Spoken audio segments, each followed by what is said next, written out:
So the last talk was very inspiring, and now we'll be traveling from one great subject to the next. So next we're going to hear about regenerative economies, and I would like to welcome to the stage James Farrel, the founder of the Toucan protocol. Welcome, James. Toucan is an ethically...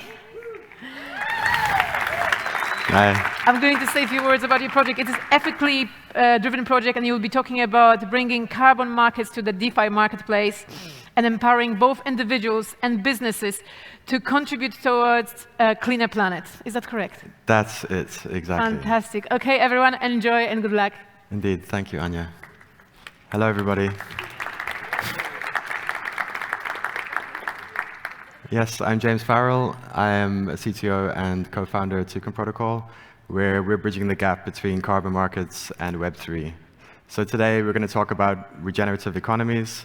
We're going to talk about how Web3 can help create the conditions for prosperity.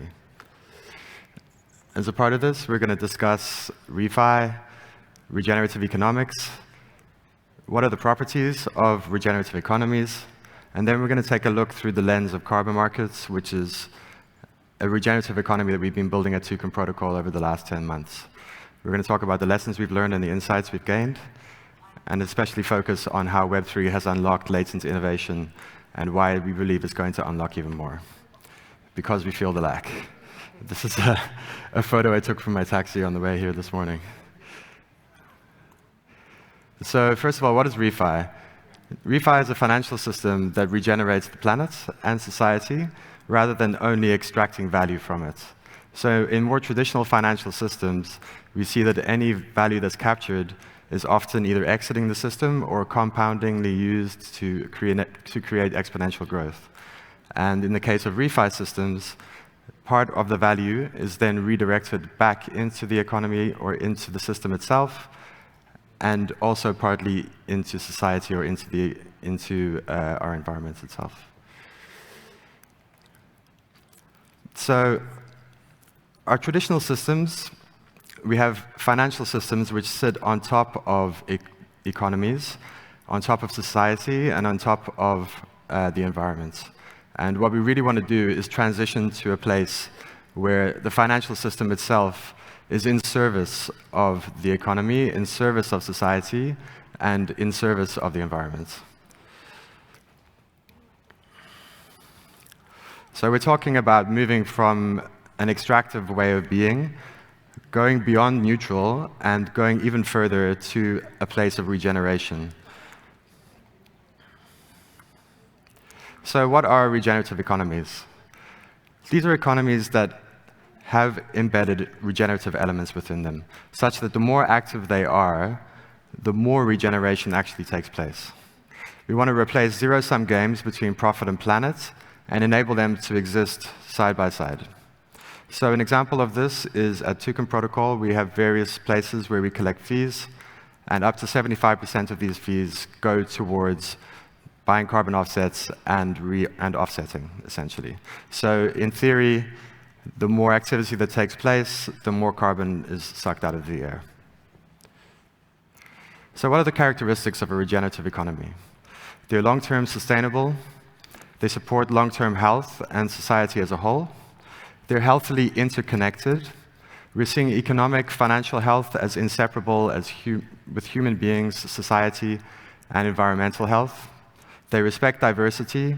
They value richness, integrity, and fairness. And they seek excellence through constructive collaboration and competition. They're continuously evolving. They respond to the gamut of human needs. They adapt, they change under circumstances, and they evolve to higher and higher levels of effectiveness. So this all sounds great, but how do we do this? Are we the first people to think like this, or are there other people who came before that can help us? There's been a great body of work done about donut economics by Kate Raworth, and this offers a vision of what it would mean for humanity to thrive in the 21st century. It explores the relationship between society, lifting up those to a point of acceptable existence, while at the same time staying within the planetary boundaries. It's a mindset and a way of thinking needed to get us there. Highly recommended to check out. We also have the triple bottom line, which is now over 30 years old. It was created by John Fullerton. It's a kind of accounting framework for sustainable business strategy. Companies should measure success, not only of their financial bottom line, but also society and their effect and impact on society and the environment itself. B Corps came out of this, which is very positive. However, John Fullerton himself has now taken the stance that we need more and we need to take the next step. So, one second.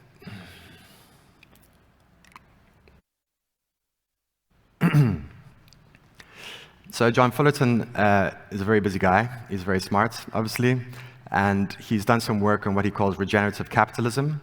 And while exploring this, I came across these principles for regenerative economies. Inside of this, we have these ideas of right relationship, the relationship between the economy and the environment and society, holistic view, viewing not only capital as financial wealth, but also environmental, spiritual, and societal. It's innovative, adaptive, and responsive, honors community, culture, and place, empowers participation, and this idea of edge effect abundance, which we're going to go into a little bit later. It encourages a robust circulatory flow so that value can flow within these economies effectively without blockage, and it seeks balance.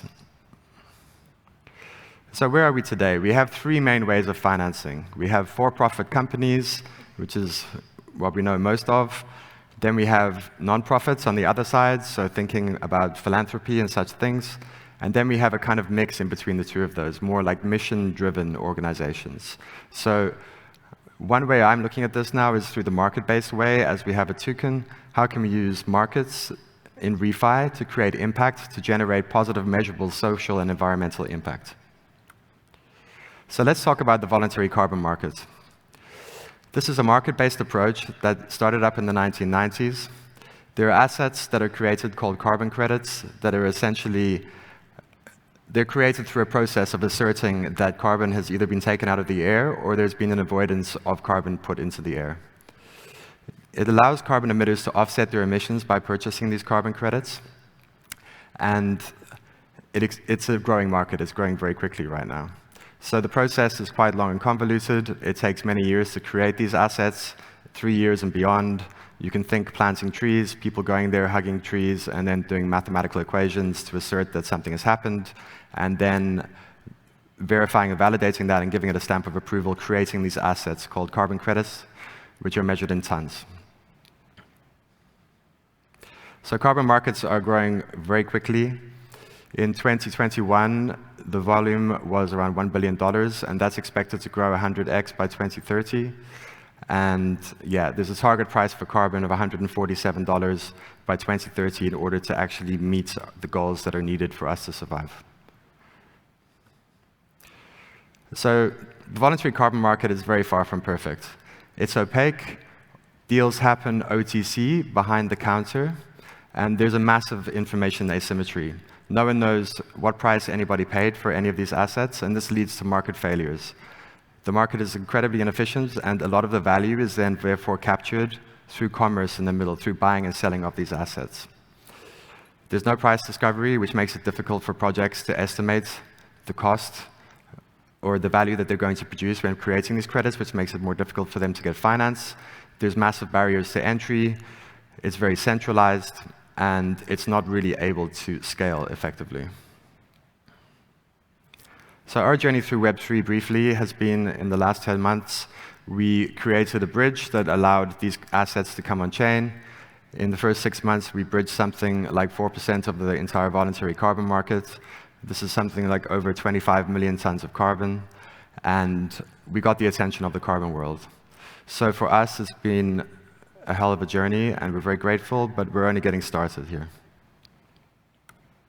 So why Web3? I'm going to talk abstract a little bit here. So essentially, we have polluters at the top, and we have carbon projects at the bottom.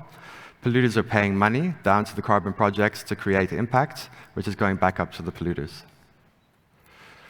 But in the middle, we have value capture. It's incredibly inefficient, as I said. We estimate 60 to 80% of the value is extracted by middle people.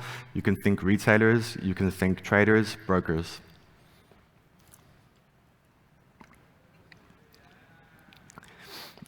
Project discovery is difficult.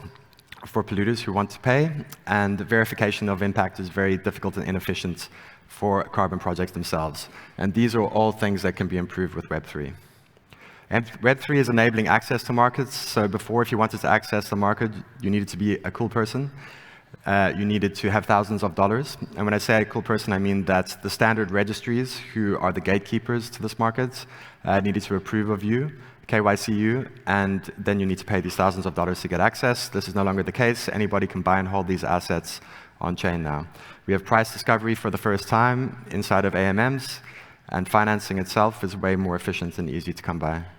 We've increased market efficiency. We have boosted transparency. Everyone can see exactly who paid what for any of these assets. And we are transforming and enabling middle people. So it's not that we think they need to disappear. There is a role for them. But we have a way forward whereby they can work far more efficiently. And an example of this is that they no longer need to buy and hold these carbon credit assets in order to buy and sell them, because these assets exist inside of differentiated commodity pools on the Toucan protocol. So we have enabled incentive alignment.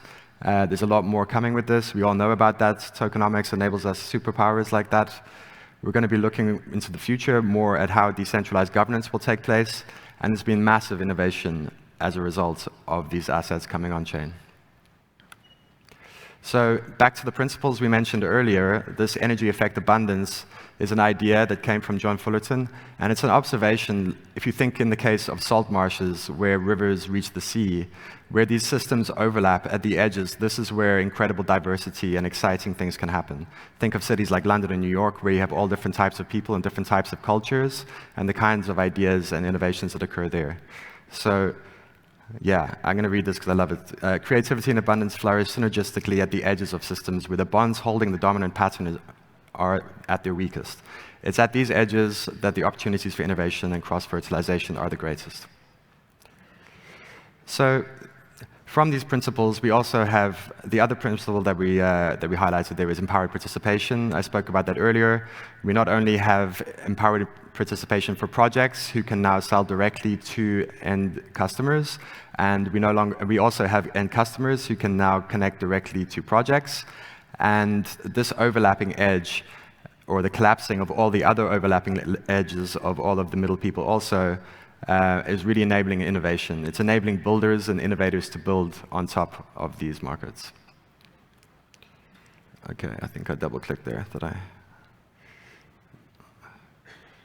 Triple-clicked. Double-clicked. So our approach at Toucan, I mean, we've always asked ourselves the question, what is the biggest single lever that we can pull in order to have the biggest impact? And for us, the answer was simple. We want to build building blocks that enable other people to build. If we can build DeFi primitives that can interconnect and work and interoperate, then we can enable builders and we can enable organizations to build their own ideas, to scale this, and to work with skin in the game. We've been developing an ecosystem of regenerative innovation, and I'm very happy to say we have over 100 teams currently building on Toucan. Our plans going forward into the future, we're looking to cooperate and collaborate with as many protocols as possible. We're looking at building an off-chain data layer that can be shared and used by many other protocols in the space around projects, project data, and schemas. And that is it. So yeah, let's build it all together. I love how Manu said this yesterday. I mean, we're all working on the same puzzle, right? Like, we should cooperate as much as possible and really be as effective as we can possibly be in order to move this forward. So thank you very much for your time, for being here, for coming. Thank you to ETH Barcelona, and yes, very humble.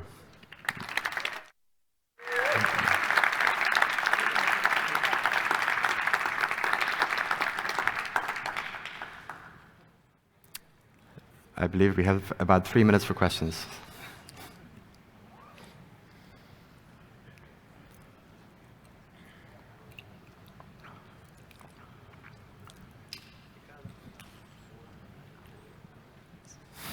What are the biggest challenges that you've faced so far?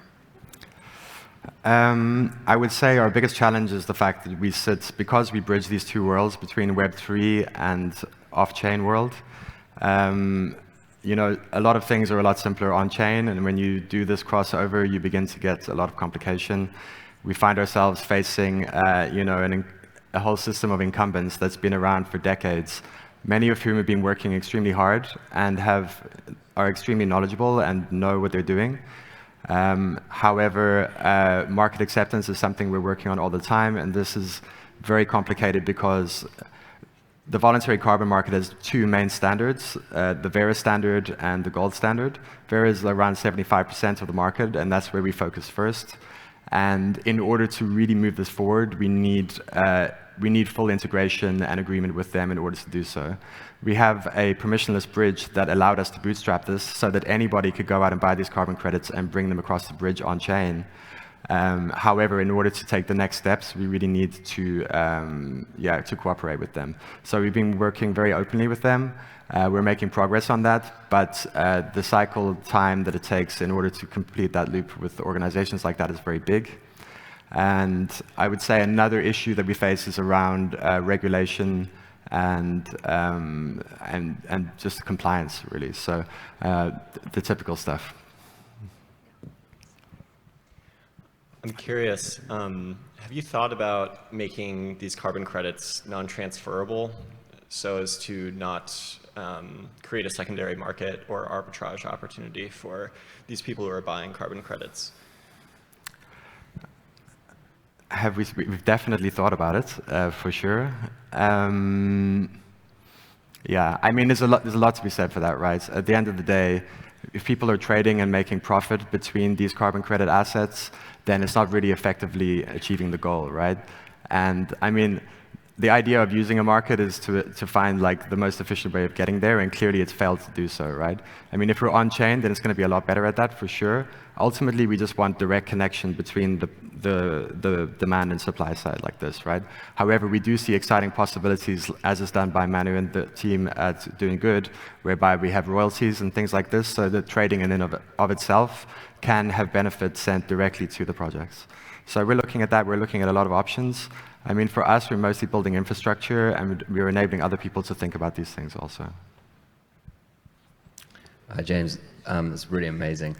Thank you. What are you most excited about for the next 6 months? And also, how can people get involved and build on your protocol? Come to our Discord. We have an ecosystem plan. We have funding for projects that are building on Toucan. And we're most excited about this. I mean, the fact that there's 100 Teams building on Toucan is very humbling and incredible. So, yeah, that's it. We're out of time. Thank you very much, everybody.